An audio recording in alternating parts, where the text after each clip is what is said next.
And welcome to PM Express tonight. Tonight we are looking at the lockdown that has been lifted. We're going to assess the risks that it comes with, but also the rewards if there are any. Stay with us for this. I want to quickly go through for you where we are tonight. I'm sure you heard the president update us last night, and that hasn't changed. The total number of cases still stands at 1,042 as of tonight. It hasn't changed since last night.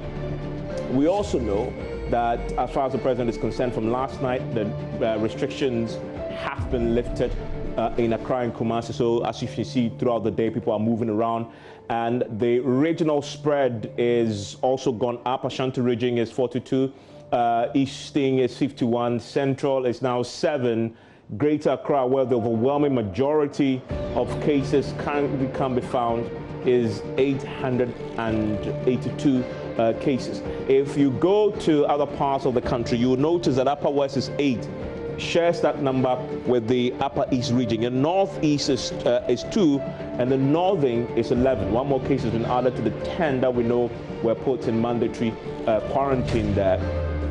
Now, if you come to the Volta, it's 10, and the Western is 1. I want to quickly move on to some of the key other factors that have been playing around concerns that have been raised. People are divided, really, over whether or not it was right for the president to lift the lockdown at the time he did, just 24 hours ago, when he lifted that lockdown. Many say time will tell, but there are experts who've been working in this field for years. We're going to get them on to give us a scientific perspective, but also the socio-economic perspective to what the president had done, the risk and the rewards. Now, we also know that a section of the populace expected an extension to the lockdown. It's safe to say that the Ghana Medical Association had a position. They've been very consistent with this position. They were the first to ask for a nationwide lockdown. Then the president came in not with a nationwide lockdown, but with a partial one that targeted Accra and Kumasi and Kaswa. Post that, they still maintained a position that said extended, especially when we saw many people moving out of Accra to the other regions. And as we've seen, cases are now spread across almost all regions now. That has been a consistent position from the Ghana Medical Association. The president says the decision was based on the scientific data, but he doesn't run away from the fact that there's also a huge dose of economic consideration there as well, as in how this is affecting the poor and vulnerable in society. Now, we also know from all that we've seen over the last few days and the controversy that the health experts say the decision may be more economic than scientific. We will probe that with a whole range of experts on the show tonight as well. The Ghana Health Service today says Ghana's COVID-19 curve is flattening. What exactly does that mean? We'll look at that on the show. I've told you about the GMA's position. They have concerns about this. They however, say they're going to back the president's decision to lift the lockdown. We're going to interrogate that a bit more. What does that mean in reality when they join us on the show? Now, you remember the controversy surrounding the drones that we procured? Well, the president told us last night that they're now using the drones to deliver samples for testing, and so use they're currently being put as far as these drones are concerned. So we're going to look at this. It's a very fundamental but essential question to assess, also begin to understand and appreciate the decision the president took yesterday. Does the risk outweigh the rewards, or is vice versa? I'm going to get my guests to weigh that particular weight and how much they put on the risk and the rewards, and see where the scale is tilting tonight. Stay with us. After the break, we'll go into the details.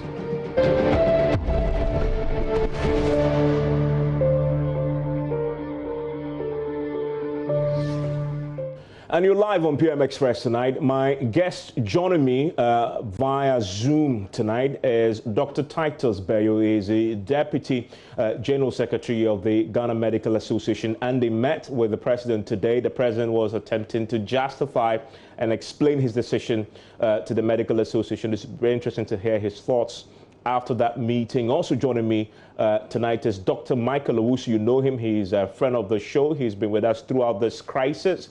He is a virologist, Department of Medical Diagnostics at the KNUST. Is also a researcher with the KCCR, the other institution accredited to do testing in Ghana. Now that it's been expanding now, and so many other institutions will come on board. I'm grateful that he could join us again.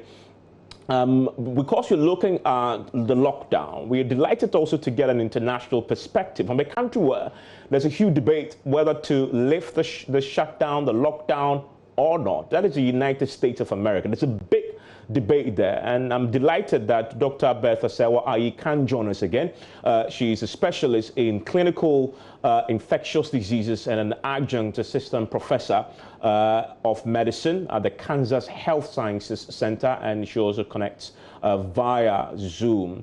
Also joining us tonight, bringing us a different perspective from the science, obviously, is Casely Atu-Coleman. He is the complex emergencies expert, a former country director with Plan International in Sierra Leone at the point where they were dealing with their Ebola crisis. And so he brings to this conversation a wealth of experience in dealing with this. He's an HR and change management expert and a fellow of Imani Africa. He's also a visiting professor of HR at International School of Management, Senegal.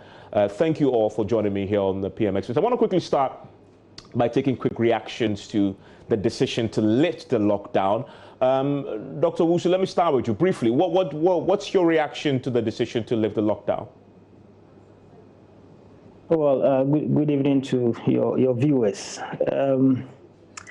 I expected this to happen after 3 weeks of lockdown. Be one of the key advocates for targeted lockdowns and based on evidence of data, to weigh this data against what you have and to see what you have put in place. But then, for me, the measures put in place before this announcement is what I seem to have problems with, which I feel that could be enhanced. We could have done more. For me, my fear is that because these measures were not so clear and the measures don't seem to be, we don't seem to have put something on the ground.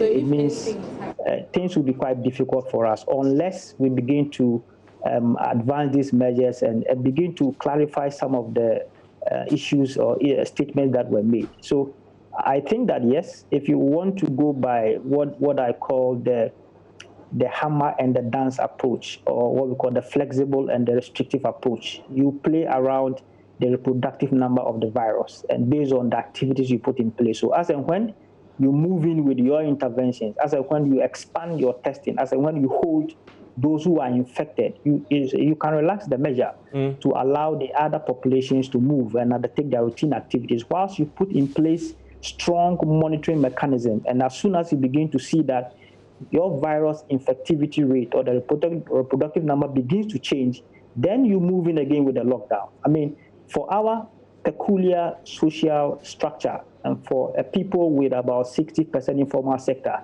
where it will be very difficult to attend to every need of the society, this approach for me is the way to go. But then the measures which have to be used as an alternative measure in place of lockdown it's not quite clear. And so that's one of the things we're going to explore in detail. So I get you saying that you support the present decision to lift the lockdown. We'll come to the alternatives very shortly. Let me bring in Dr. Of course, Bertha Serwaa-Ayi there from the United States. We'll come to your own peculiar situation in the United States. You're also debating this quite vigorously. We've gone ahead of the U.S.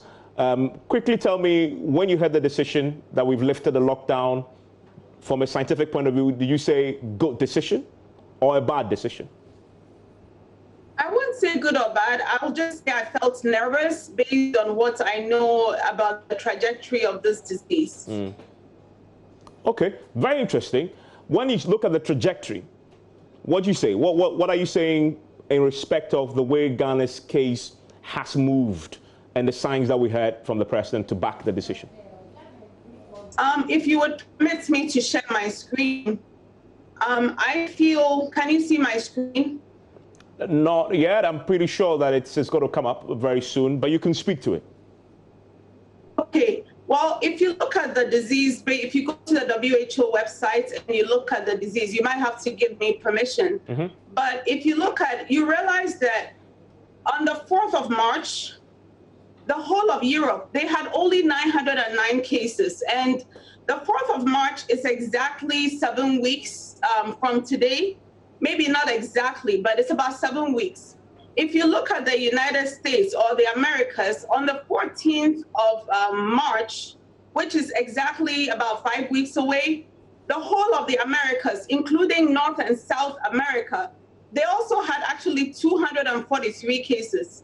But this began to climb. And in fact, not only Europe and America, so I suppose the point I'm saying is, you cannot say that you're going by science and look at a caseload of 1,024 or 1,042 and say that because of that, you're going to reduce or remove a very, very good measure which you've put in place.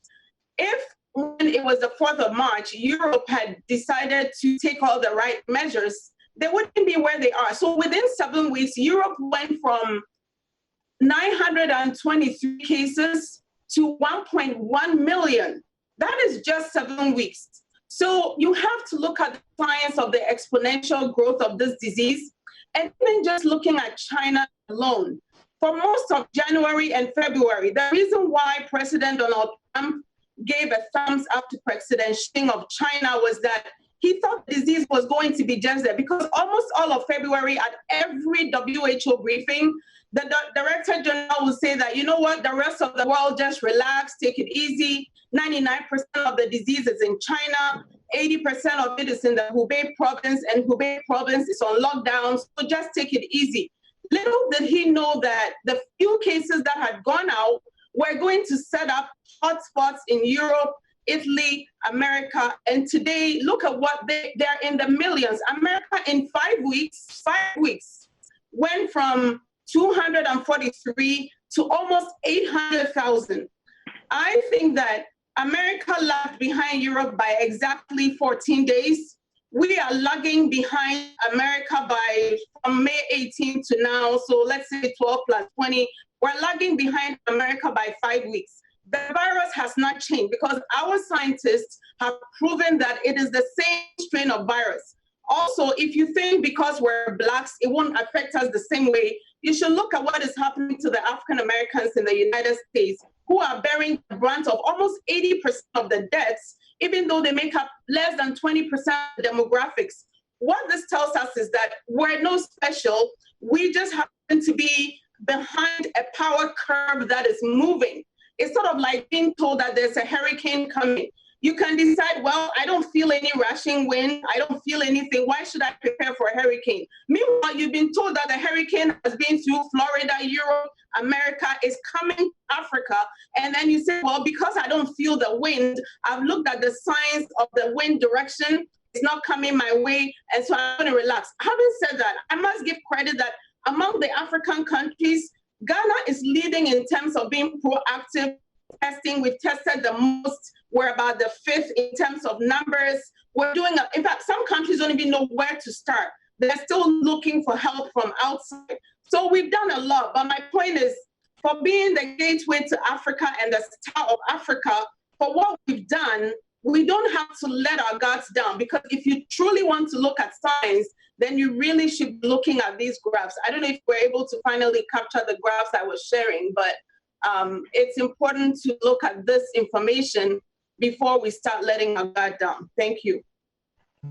How that analysis plays into the decision to lift and whether the benefits outweighs the rewards there. Let me bring in the Ghana Medical Association. They met the president today. I mean, Titus, you listen to your other colleagues and you see a setting, I guess for the sense I get, listen to Bertha and listen to Dr. Wusu, is that, yes, you can make the decision, but this is not a decision you can either say completely it is a good, positive, scientific one, or one that you can dismiss either. I wonder where the Ghana Medical Association stands today. You met with the president, and he explained to you in greater depth why he made the decision he's made. Where does that leave you in terms of what your impression and what you make of the decision to lift the lockdown. All right, thank you very much. I think the GMA, or the Ghana Medical Association, has been very consistent in our stance. Right from the word go, we were asking for a nationwide lockdown. We thought it was necessary to be aggressive with our act because we thought our healthcare system was not that robust. And therefore, we needed to be more aggressive to nip this disease in the bud. That stance has not changed. And so if you want to follow the signs of the disease, and we made this clear to the president, that is where we differ a bit. It is the firm belief of the GMA that if we were taking only medical consideration, then lifting this lockdown would not be what we will support. However, the president gave us an overview of other sectors that we do not have the independent capacity to assess. And these include the economic, these include the social, socio-cultural perspectives, and all the factors that come in for him to make a decision. Now, you can look at it as this way. There is a father of the house, everybody brings in their opinion, and then he makes a firm decision. Whether we like it or not, we are in the front line and we have to battle this.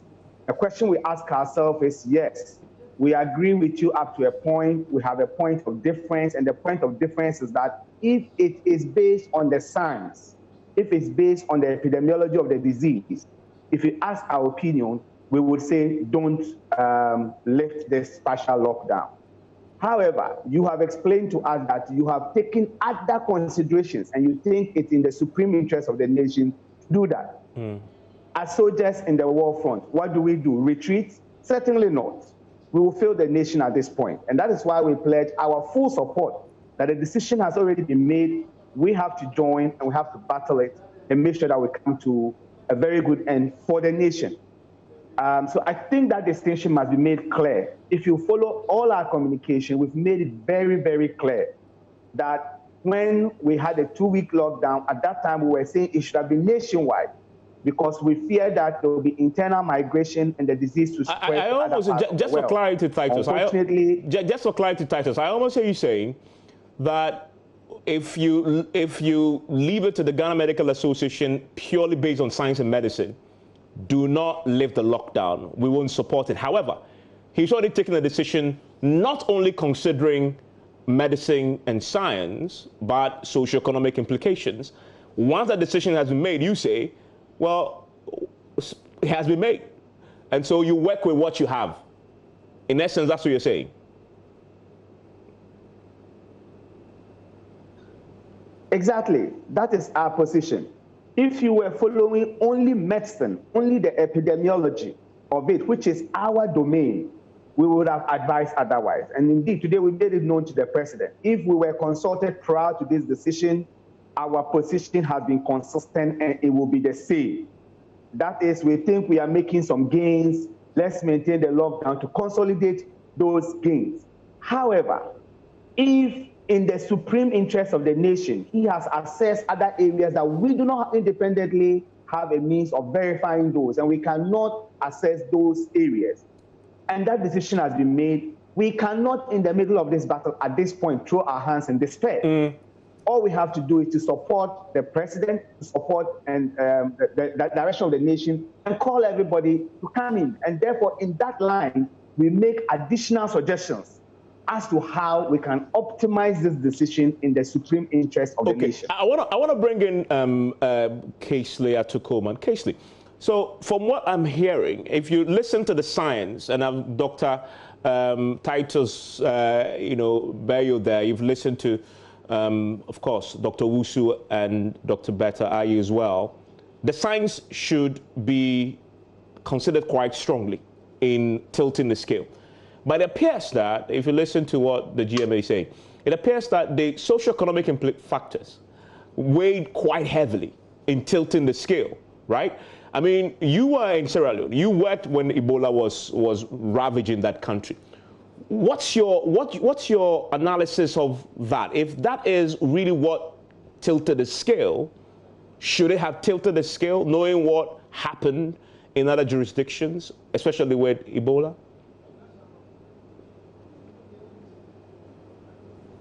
Hello, Casely.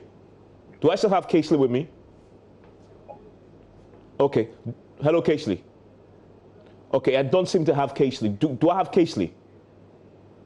Okay, I want to bring in Bertha back onto this conversation. And Bertha, that same question is important. What should weigh, what should tilt the scale for you? Should it be the science or should it be the socioeconomic implications? The interesting thing is that from day one in January, the socio-economic situation has always been the deciding factor and not been the science of it. Because if you listen carefully to the WHO at almost all their briefings, they were talking about the fact that because they don't want trade and travel to be affected, it took them a long look. The emergency committee of the WHO, they met on January 22nd, and they met again on January 30th. Can you hear me? I can hear you, yes. They met on January 22nd, and when they met, they did not make a decision to call this a disease of public health significance. You know why? Trade and travel. It's always been about money, money, money. They met again on January 30th, and they made a decision. Again, do you know why this disease was not called a pandemic till March, middle of March somewhere? The same reason, money. How it's going to affect trade and travel. Do you also know why when China was exporting disease like anything else, why China wasn't shut down? Money. If we tell it to shut down, its economy will go down. Every country goes through the same money business. But here is the reason why you still have to put that aside. You see, ultimately, whether you make a good decision to lock down or you consider money, ultimately, it will get to it. It will get to a point where you may have to shut down. And by that time, you've lost so much money. And a good example is America. The oil prices are down. People have lost 10 years of whatever gains they made in the stock market. You go to Europe, everybody's losing money because they use money as the deciding factor to make a decision. Even now in America, people are going on protest. It's not only Ghanaians who are happy that the lockdown is over. You come and see America, people are walking in the streets protesting about the fact that they've been asked to stay home. Why? It's affecting their pocket. It's about money. But then at the end of the day, and it's the same reason why President Trump wants to also lift whatever lockdowns, and the scientists will tell him, you don't tell the virus when you can open your country back up. The virus is going to dictate to you. Italy and all of Europe and America did not have the opportunity. Now that the horse is out of the barn. We are at a very good place where if we're to do pure math, the rate of loss of money is still not good, but it's going slowly. If we wait for it to get to the stage where it's picked up exponentially like Italy and Spain and America, we would lose a lot more. So it's important. So I suppose the summary of the point I'm making is Ghana is not the only country looking at how we're losing money. The WHO looks at it and used it to determine when to call it a pandemic, when to call it a disease of public health significance. Same thing, everyone is going through it. But if you look at money, money is not equal to life. Yeah, I mean, and I guess peculiarly for us, apart from money, it's also about the impact on the poor and vulnerable. But I want to bring in Dr. Wusu quickly. Doc, there is a quote that the president put out in his address in which he announced a lockdown. And he says, the virus moves only when you move. Now he's lifted the lockdown. That was true then. It's true now too, right? I mean, so how do you lift the lockdown when this particular assertion remains true? People are now going to move, and so the virus will move. So it's good to understand, if we say science, what is the science of this? The science is being able to understand the trajectory of the virus. reproductive number, which is regulated by different variables at different time points. This is what the science is about. So if you talk about the science, that is it. You could have exponential growth in Europe, but you may not have exponential growth in certain parts of Africa. And we know and understand that certain variables seem to play. Now, if you want to lockdown is ideal. Lockdown is the gold standard. The Imperial College has reported that if you lock down, you can reduce the reproductive number of the virus by 75%. You can crash it if you reduce it. But the question is, for how long do you want to lock down? You have to lock down for 3 to 6 months to be able to make significant progress. And how many countries will be able to lock down for 3 to 6 months? And how will you be able to feed your population? You cannot take decisions without considering the economic situation of the people in the country. It is impossible. So the science has to play into different variables. You have to model everything together and tell yourself that if you look at the virus, what about the economy? What about what people will eat? If you don't take care, you may look at just the virus and not playing into many variables. And then the very people you want to be immune, the very people you want them to eat balanced diet so they can live well, will tend to suffer. And in this case, I mean, for those who are in the formal sector and for many people who will be paid a salary in any way, they may be fine. You can buy your products and you can spend it for 3 to 6 months. But for the majority who only will have to feed themselves on a daily basis, this will be impossible. So if you are making a decision, it's good to consider all playing variables. This is why I said earlier that there are 3 approaches. You can go by herd immunity, where you do nothing. Let the virus take its natural course, and it can hit 75% of the population. And which is what UK tried to do at the beginning, and obviously didn't work. Yes, of course. So they wanted the virus to take its natural course, and you can do that, but you will suffer a lot of damage.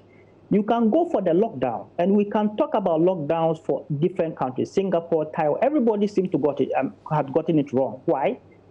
As soon as the virus enters into the population, it becomes difficult to reverse it. You can better do that by just staying. Everybody must stay home. But the question of for how long is something that people have not been able to predict. Our data I have seen so far, I mean, from KCCR and what we have seen, that even in Africa, the virus could persist for as long as 28 days, and they are still testing positive. So if somebody can keep the virus for over a month, then for how long will he be able to shed off the virus? So if you want to look at all these variables, then you are better off looking at the flexible approach and then tightening approach. You hit where the hotspots are, you put in intervention, you withdraw, and then you relax, and you move in strategically. We can live with this for the next 12 months. And by the way, we had the president say something like that about setting up a rapid team that will move into communities and lock it down with curfews, if indeed they find a surge. I'll come to that and explore that with Titus. Because Titus and his group, GMA, made proposals to the president today when they met him. I want to bring in Keisla Tukoman. Hello, Keisli. Hey, can you hear me? I can hear loud and clear. And apologies there earlier. We tried to reach you, but I don't know why we couldn't hear you. But forgive me. I wanted to ask you, you bring in the social, political, economic angle to this conversation. The president, in making the decision, had to consider many things beyond the science. What should tilt that scale, knowing what you know and your experience in crisis and management, etc.? What should tilt the scale, the science or the socio-economic impact? Even when you are managing such a complex humanitarian response, you need to apply risk management from an organization-wide framework. And then if you have that broad framework, it then helps you to look at each component of the response, including the medical side and the rest of the multi-sectoral dimensions of the pandemic. Now, risk management is important because you have to be able to estimate the probability that an event will occur, the impact when it occurs, and the speed of response to mitigate the impact when it occurs. Now, if you look at the basis of the president's decision, I see 4 main elements. You have to look at the strategic objectives that is guiding the entire response right from day one. You have to look at the data. You have to look at the science. and then you have to look at the whole response architecture. When I talk about the response architecture, I'm talking about the entire organizational model, the resources, the command and control, and so on and so forth. Now, I want to take each of these 4 factors, and then I'll let you know where you should tilt. Now, from a risk management perspective, the first gap I see is that as we speak, maybe you have seen it, but I've not seen the government of Ghana's COVID-19 response plan in white and black. That tells us the overarching goal of the response, the strategic objectives of the response, the key result areas, some outputs, and then activities and indicators. That will help us to measure if the government is on the right track or is not on the right track. So all of us are in a dark room and we are trying to figure out what is happening here. So for me, the first gap is the government has to produce a response plan with all these elements inside, and then we can analyze the trajectory of the management of the response. That is number one. Now, if you even take the strategic objectives of the response so far, for which reason it informed some of the factors that led to the president's decision. The president said he wanted to limit and stop importation of virus. That can be easily measured if you want to do it from a measurement perspective. Or what is measured gets done. So you can assess that. I think by and large what has been done. He said he wants to contain the spread. That is still unfolding because we still have 1/5 of the data that is still yet to come in. So it is early days yet to conclude if the spread has been contained. And we also don't know what might be coming up, given the experiences of other countries. Now, he talks about providing adequate care for the sick. He talks about limiting the impact of the virus on the socio-economic life. Yes, again, I think that was also another factor. Some of our colleagues on the panel have said it. And then the fifth objective was more aspirational and more futuristic. He was looking at how to inspire expansion of the domestic capacity. So he's looking at resilience building, how Ghana can bounce back. Because when you are leading and managing a humanitarian response, whether it's a pandemic or a drought, or you're coming out of a civil war, you need to build capacity to handle the disaster now, and then also to help you to bounce back going forward. So on that level, I think because we don't have the government's COVID-19 response plan available to everybody, I think we have a gap there in assessing whether the decision is right or wrong. Number two, if you take the data, now we have 80% of the sample that has come in, and so we have 20% remaining. And this is 1/5 of the data. The president is saying that 80%, based on 80% of the data and based on the 1.5% infection rate, I am sure they are projecting that by and large this will be consistent, and therefore based on that balance of probabilities, the president is decided to lift the restrictions. So, I talked about risk management. Risk management is on always apply a balance of probabilities, because in a complex humanitarian response, you cannot have 100% of the data to take a decision. You need to make a decision at a point in time. And I think at this level, the president looked at 80% of the data and then took the decision. For me, what is a game changer that Ghanaians are really not averting their minds to is the sequencing of the genetic makeup of the virus. I think for me it's a game changer, because with respect to Ebola, that was also a game changer. After Ebola, even during Ebola, there were a lot of studies that were done to look at the genome of the virus. And for me, it's a game changer, because if this goes through and the analysis are concluded, it will allow us to significantly enhance our surveillance. We will be able to trace, and it will help us to even analyze the source of community infection, because the aspect of genetics is very important. And you have experts on the panel who are more experienced than me in that area. But I think for me, even as a layman, not as a non-scientist, this is a potential game changer in the fight. And I think we should be interested in that. Now, the fourth point for me is what I call the execution architecture, or the response architecture.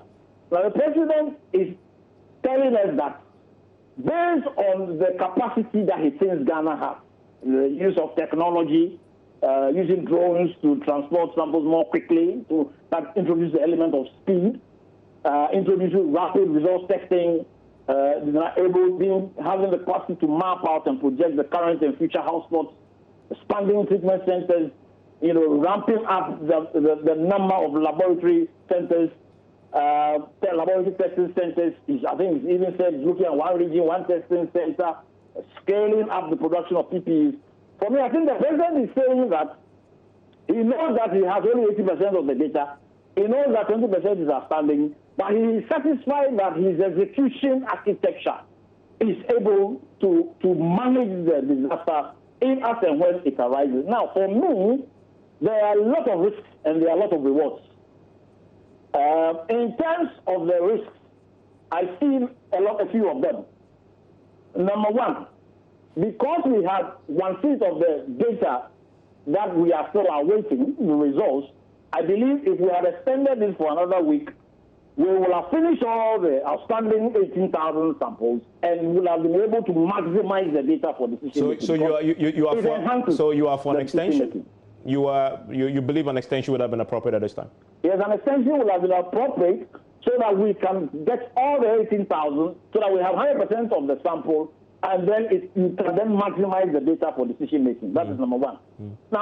So I think the risk is that perhaps it was a bit premature to have lifted the restriction. But at the same time, let me hasten to add that again, it is about the balance of probabilities and estimating your risk and having the capacity to deal with your risk. The president says he's satisfied that he can handle that risk if in case that all the 18 isn't turned out to be positive. Now, for me, another risk that I'm looking at is that majority of the cases are mild or asymptomatic. That means that there are hundreds of Ghanaians walking in the streets of Accra and Kumasi and in the other regions that we have the disease who can easily spread the disease without, they being aware that they spread the disease. So I think that is a major risk. Number three, another big risk is that the enforcement of social distancing has been horrific, to say the least. It poses a major risk because it is one major area where we can get more infections. Because look like nobody is respecting social distancing in many places. So I think that is one risk that we have. And Coleman, I'm going to come back to the rewards very shortly, because the point you made about social distancing is so key. Today we've seen day one of the post lockdown, many markets and respecting the the protocols there. I'm going to take a short break. When I return, I want to look at from the perspective of GMA and my other guests on the panel tonight. So we've lifted the lockdown. What do we do now? The president lays out a plan going forward to isolate cases and respond rapidly and introduce other measures to deal with a surge if we so happen. Is that adequate? I'll ask my panelists their view on that, and then they'll give me their take on whether the benefits outweigh the rewards or vice versa. Stay with us.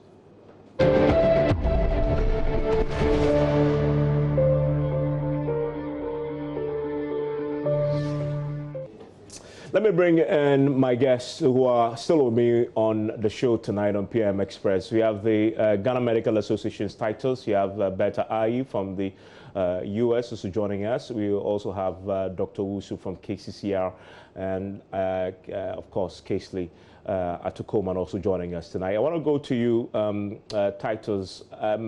So the lockdown has been lifted. What now?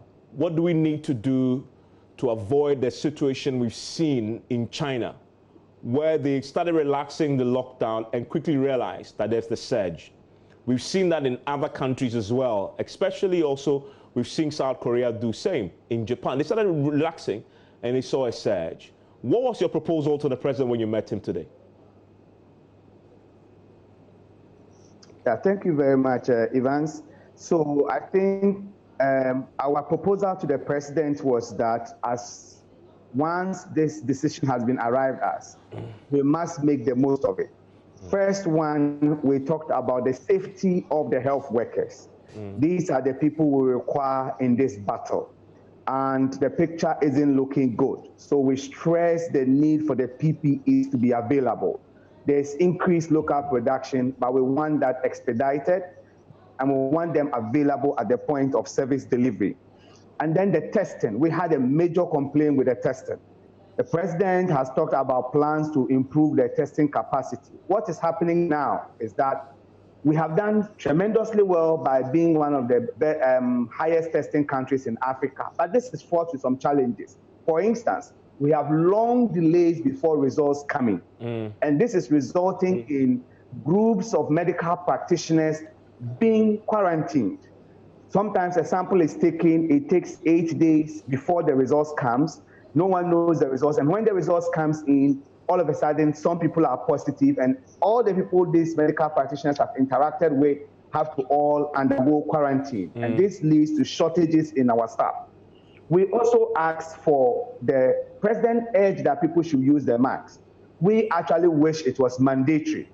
Granted that it wasn't mandatory, it's an encouragement. We have asked that government must put in measures to make sure that all people coming into the hospitals wear masks. As an association, our Medical Women Association of Ghana is distributing 1 million free masks to the Ghanaian population. We are asking others to do same so that everybody helps us so that we can master this COVID. We don't want people coming into the hospital without masks. Then maintenance of vigilance. You know, we think that looking at how people responded to this lifting of the partial ban, it spells doom. People think it means everything is over. We are back to normal. We can celebrate. People were in the streets jubilating, making noise. I mean, oblivious of the inherent dangers in there. So we think that the security forces must remain on the streets to ensure that this social distancing is enforced. People who are sitting in churches, in the public transport systems, must still respect the social distancing. Our beaches and other areas that the president announced that the vigilance must be maintained should be there. And within the security forces must be there to maintain that. The president made a statement which we think he must work on. That is our last bullet in this battle. And that is maintaining an eagle eye on the data.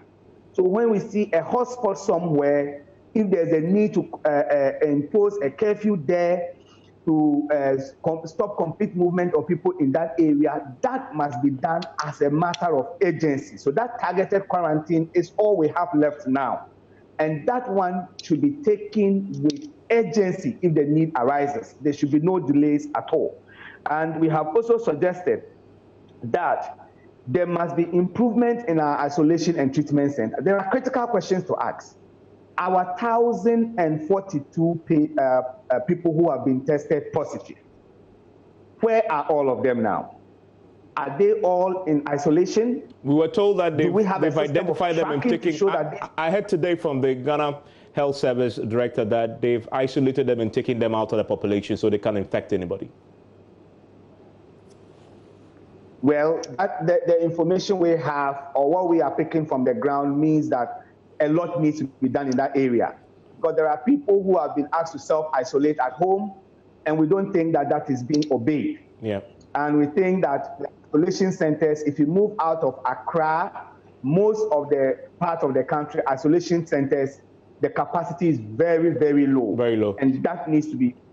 So these were some of the suggestions we made to the president. Dr. Wusu, so you started off by talking about the measures we have in place and adequate. The president announced a few yesterday that will be activated in place of the lockdown, including moving in a rapid response team that is standing by to move in quickly to communities and lock them down. And they have also in the arsenal the imposition of curfews, etc. Is that adequate? And what more can they do?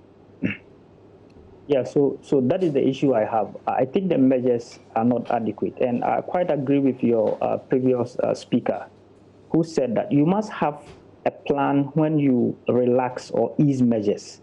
And you must have a plan when you lock down.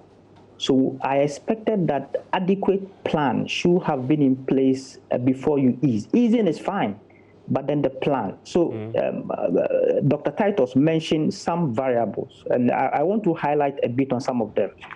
So for me, whenever you relax measures, things like, social distancing, you don't allow people an option. I mean, whether they feel they want to do. This is the time you need the security to enforce. Under lockdown, the security were available.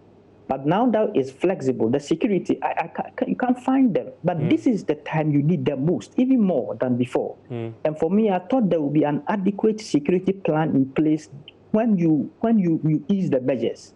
And then they must have a plan of what exactly to do when you ease the measures, and then what they should do when you lock down. I don't seem to see this very much. In terms of enforcing some of the precautionary measures, like homemade masks, it's been shown, evidential enough, that when you put on masks, there is some level of protection. So I wouldn't expect the public to be encouraged. I will expect the police to check that if you are not in the nose mask, you go home and pick your nose mask.